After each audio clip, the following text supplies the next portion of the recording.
The landscapes of our lives are for learning, where experience is our teacher. When we gather together to share our resources, we are destined to love and thrive. Good morning, Pierre. Oh, good morning, Maureen. That was a lively one this morning. That's sweet. You must have Amazing done what yoga. happens when you press that record button. Yeah, but you must have done yoga this morning, maybe. I I'm taught thinking yoga. you taught yoga. Well, Yeah. teaching is an act of doing it too, so I'll go with that. What are we Yeah, doing? I actually really enjoyed teaching this morning. And I was thinking when I was on the podium, I was like, oh, I really like this again. Because I wasn't loving it for a while, but today it was good. That's wonderful. That's Yeah. that's really great. Yeah. It's, a Espresso help. lesson. It's a life lesson, ups and downs. Yeah. Um, So hey, yeah, what are we talking? today we've been, I don't know why, waiting or not focusing on this very important resource, in my opinion. Jordan, Dr. Jordan B. Peterson, who's Dr. Jordan B. Peterson. I didn't know about that. the B's important. Yeah. Yeah. B is in burnt. Yeah. That's his middle name, Bernc. Hmm. So who is he? Family name. Jordan Peterson was a professor at the University of Toronto. Before that, I believe he was at Harvard in his early life, in his 20s or early 30s.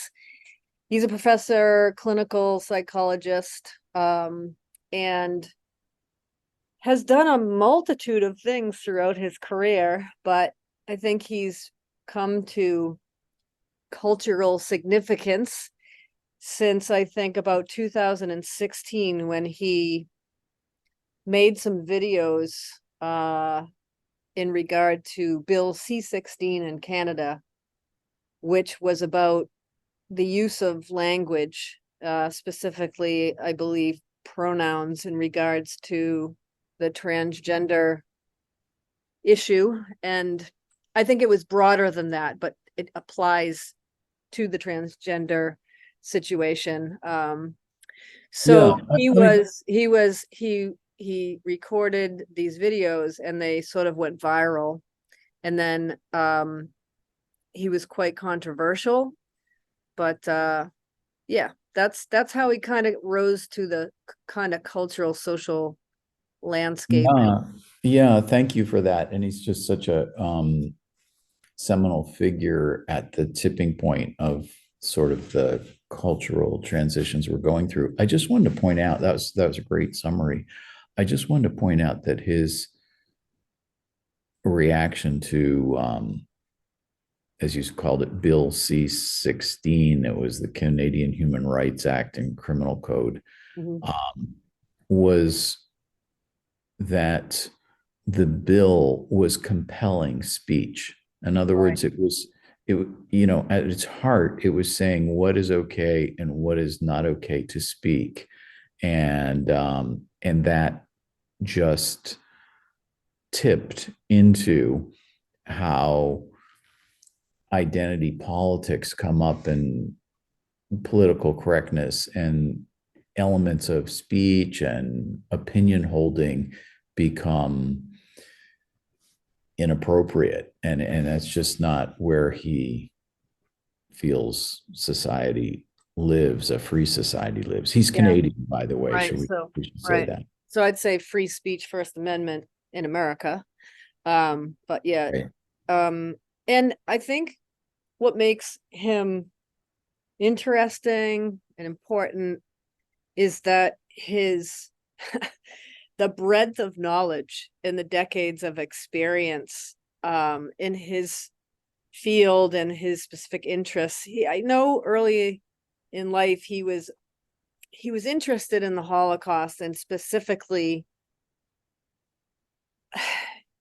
human behavior and human nature. And he was taken by this issue of evil and how men perpetrate evil. Like how could the guards at Auschwitz, do their job. These were everyday, what I would say, or he would call ordinary people enacting, horror and terror. And so he looked at it through the lens of a clinical psychologist, and into the nature of humans. And so at the that's kind of launched a big part of his interest early in his career. And then, subsequently, he's a descendant of Carl Jung and Carl Rogers as intellectually speaking, right? he's a humanities guy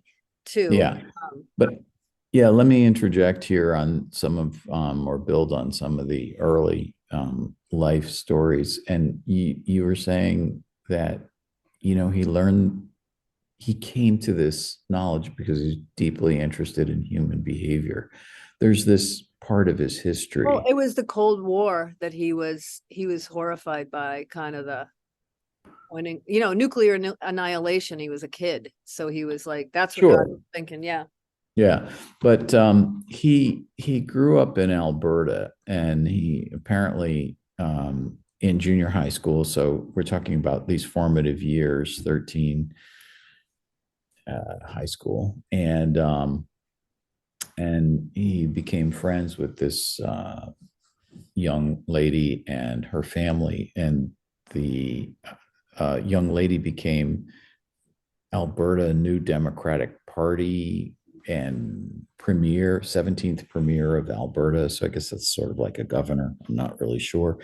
And so Peterson joined the New Democratic Party and felt like religion was superfluous. And, the progressive left movement at the time, essentially hoping for, a better world as it was portrayed by people who felt there were better things than religion and other things. And then you got what you were talking about, the whole Cold War sort of, we're opposing this other group, and it's all kind of a big mess.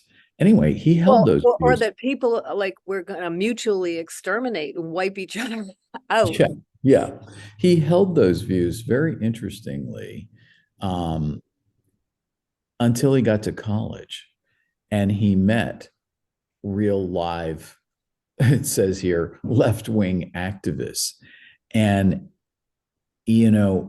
their behavior versus sort of what's portrayed in the books and the ideals just didn't sit well with him. And that was his tipping point in going down to, like what you were saying, finding more about, like, well, how can people do this, and this whole totalitarian thing, which he sees in the progressive left, which, there's a little bit more space for that conversation these days. Well, yeah, the end result of postmodern thought and Marxism, like how far does the left go, is a question he often asks, like ask other people, how far do you think that the left can go? You're talking about totalitarianism, and in exploring that, and he, through history, especially of the 20th century, like realized, like, yeah, it's not good, it can go far, and like we don't want to go down that path. Yeah, so he was a liberal Democrat. I mean, he calls himself a classical liberal still. Right. Yeah, so that's, I don't think that's unreasonable either. Mm-hmm. There's quite a few people that, feel that way.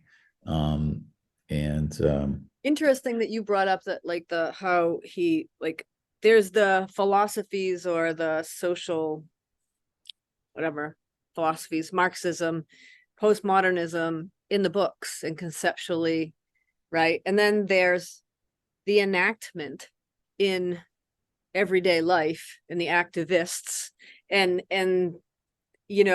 they're people, so they're corruptible too, just like the rest of us, and how that all gets enacted, in life. And so that's one of the things I think that I really thought about when this all kind of came out and I started to follow him and so forth, and just my own classical education, at Providence Yeah. College with the Dominicans on Western civilization and so forth. Like, there's ideas, and then there's actually acting out those ideas in the world. And so his breadth of knowledge in terms of that throughout history, and using that lens of psychology and even evolutionary biology is just, it's so expansive and so interesting. Yeah. Yeah. I like it when he is able to interact with other people. I think he's at his best, whether they're on his side and discussing something or on the opposing side. I used to bike to work, which was 40 minutes. And so bicycle, I should say. And I'd have his podcast on. And it was just before he got sick, but it was a little tedious to listen to him cover ground, or he's got a certain style. At least I felt it was tedious. I was learning all the time, which is a very cool for me. But I find him in smaller bits to be just slightly more powerful um than his monologues. Right. You know? And he really is an intellectual. You know what I mean? Like, he's truly Yes. intellectual. So in that respect, like, he's not accessible to, a broad audience, and he does tend to go on as a university professor might. And No, that's right. right. That's right. Yeah. And also as an intellectual, in his monologues, and this is what I found a little bit tedious.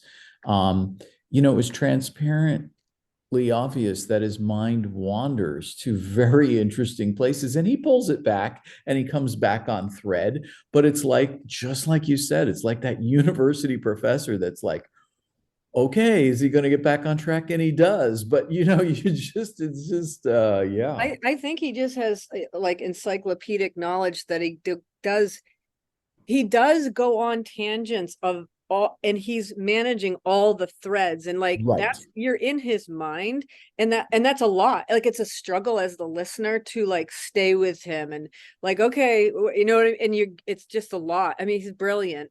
I Yeah. think his writing is also a reflection of that, but it's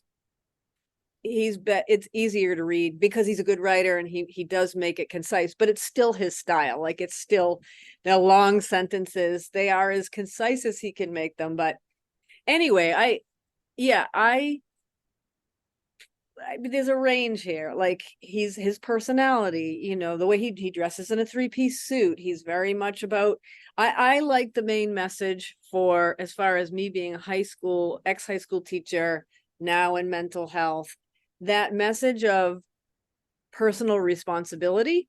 Hmm. And I also like, which is related to sort of the Holocaust past and so forth, and the current cultural wars, or whatever you want to call them, is not like the use of the word, okay, the language, and speaking up, and not being silent, when out of He fear, and like, yeah.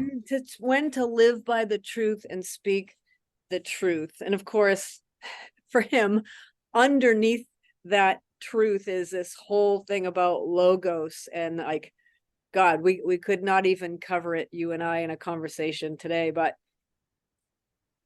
theology, philosophy, the Greeks, he's a huge fan of Socrates. Like, really, what does the truth mean? And as we enact it in the world and in our lives, I believe it's linked to health. I think it's at the center of our being. And, so you could go down the rabbit hole of Jordan Peterson's work in the biblical series or maps of meaning. I mean, there's just tons there. Yeah.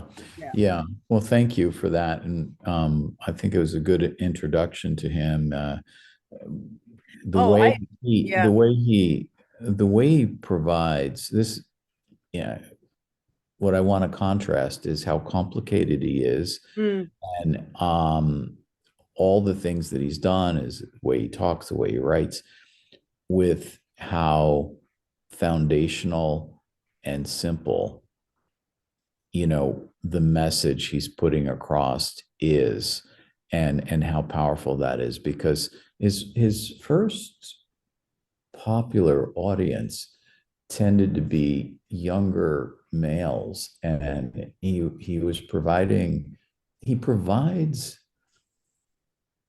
he provides an understanding, an old-fashioned understanding of gender identity, and not as a separating force, but as, you should speak the truth, you should live your life, and it's foundational to be honest and true and have dragons to slay, and these are big goals, and to work hard towards them, and to sacrifice, and to honor something more than yourself.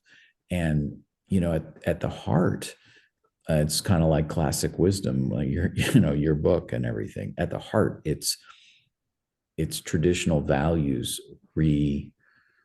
re-spoken, I guess. yeah. Western, very Western values. Yeah. And just to I wrap think it he up. would argue, Maureen, that they are maybe, expressed in a Western context and things Oh, like right. that. But I think that Human he values. he says that they're human values. You Mhm. just cannot escape You're right. that these truths are, if you don't have if you don't have that foundation, that's what he basically is It's saying. If you intrinsic don't have to the foundation, you're going to wander off into some chaos. dark places. Yeah, very dark places. Yeah. Yeah. No, intrinsic to who we are as humans is that structure of story and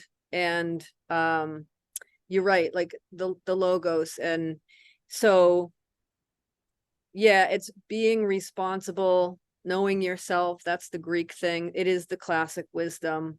I just heard him talk to somebody and he mentioned Franz de Waal, who is a not a primatologist, but he works with, he's a researcher.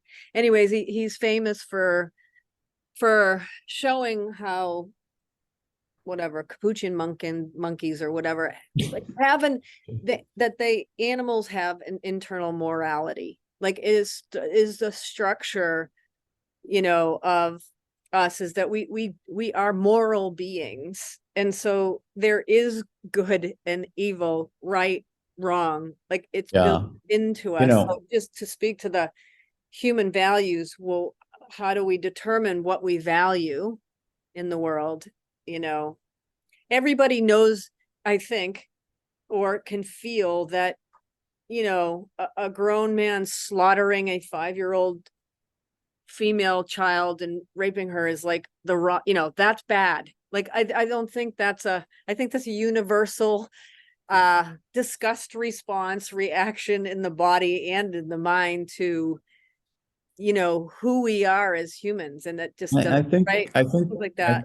yeah, I disagree with that. I think it's a modern view. Uh, but I You don't don't think that disagree. people at their core don't, like, don't even viscerally react Well, automatically to something like that as, you said everybody, and so I'll just stand on that little thing. yeah, human But beings. but I live, as we've talked about, I live in a cloud of unknowing, and I'm not as confident that that statement is true. And I think about, um, I just there are other periods in history where children are just not even like represented as humans yet, until they, are able to fend for themselves. And there are there's just all We kinds of only think, so things. we only think the school shooting in Connecticut of all those innocent children was like, that's just a modern cultural phenomenon that we think that's bad. No, I'm not really saying that. What I'm saying is that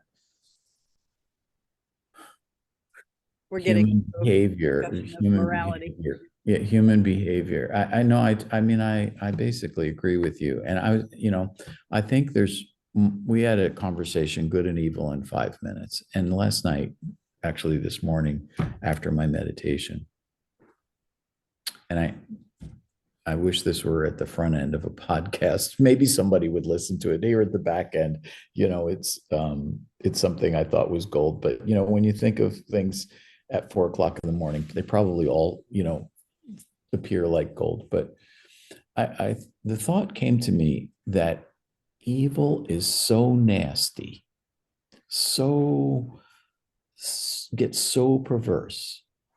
And the reason it does is because the power of good is so strong everywhere. To suppress it takes just bad things beyond belief, and sneakiness, and you have to sneak up on it to get people to, and man, I just meditated on that for a while. So I guess what I'm saying is I don't disagree with you, but I just, Well, you're just describing that. That's what I'm saying. The poles of good and evil, like that's what I'm saying exists. Like, and we're in the universe, in us, like it's in our human heart. Like he always, Jordan Peterson often refers to Solzhenitsyn's what a archipelago, Gulag archipelago, and that famous line that the evil runs through every human heart or whatever, like or whatever that the only a professor of mine, and we've gotten way beyond introducing Jordan Peterson, but these are the kind of, it's a Jordan Peterson conversation that we're having. It's an intellectual exploration of these ideas. A professor of mine from just college. I'm sorry to interrupt you, but Yeah. just to tie that back to Jordan Peterson at the beginning with his fascination of why the individual human beings who were involved with the Holocaust, could enact such horrible things on another human being. That line between good and evil runs down through every human heart. So that's his fascination. So it's kind of like we are here talking about it, but We are. No, right. that's, yeah. And the nature of our conversation is very Jordan Peterson like, if you are geeked out into these things. I was going to just say that there's a professor of mine. He was actually an English professor, might still be. Barry Sanders. He co-wrote a book called Alienable Rights. So we talk about inalienable rights here in this country, and it goes to your point, and I'm just trying to get into history. Yeah. I could not read this book because what it was a list, not a list, it was a recounting of ordinary newspaper articles and advertisements related to our slavery days. So and so person is available for sale, and and goods and chattels, and different disputes in court, and how people were referred to. And that's not that far back. We're not going back to Mongol hordes. And it was so painful to read. Man's inhumanity to man. And also the unthinkableness of it, it was, so to the point that somewhere in your consciousness, everybody would, not want to treat somebody No, I didn't say that. like property, or kill somebody or Yeah. something like that. But it's a continuum, and we live in a continuum. We live Yeah. in a very, very complicated world. I must be a little. No, the potential exists in all of us. I didn't say everybody believes that killing a bunch of little kids in Connecticut Right. bad, it's the wrong thing. I'm saying, and I think that's what Jordan Peterson means, and this is way more complicated than we're talking about, but Right. Right. that the potential for evil is in all of us. Like it exists. It's like yin No. and yang. It's like yin and yang.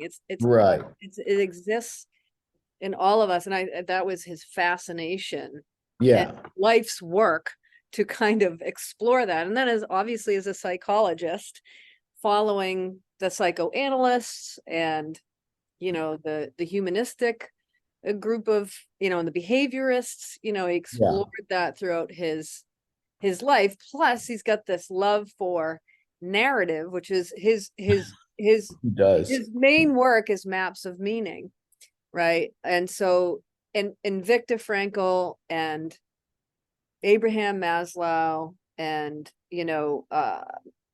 Roy O'May and some of the existential psychologists or whatever, like it was about meaning, right? And Mhm. Carl Jung too, like we live, the nihilists say, oh, what's it all for? It's nothing, it's meaningless, we come, we go, and there's nothing to it, Mhm. which is pretty cynical. And if you study whatever, go back through history, and religion is really at the foundation of it, is what are we here for? What are we living for? And life is suffering. And so this whole responsibility thing, picking up your cross, picking up your burdens and your suffering, and taking responsibility, that is the meaning. That's where we find the meaning and purpose. Yeah. And that's Yeah. not just Jordan Peterson, that's classic wisdom, Right. Right. so Sisyphus, I mean, it's Greek's on. So All right. Well, Jordan Peterson, rock on. yeah, just quickly on his website, right? He's got a personality course. The selfauthoring.com is a program that I use to change my career. I recommend that to everybody. Understandmyself.com if you want to know about your personality type. Really? That's really amazing. And it's for couples too. Like, so you find, your own personality test, but also how you might sync up with somebody else based on your personality. He's got the podcast, he's got the YouTube channel with all his university courses and lectures on there. And then he has a long recommended book list, which is pretty fantastic. So that's all on his site as far as the resources go. That's really cool. I'll actually have to check that out. Well, thank you.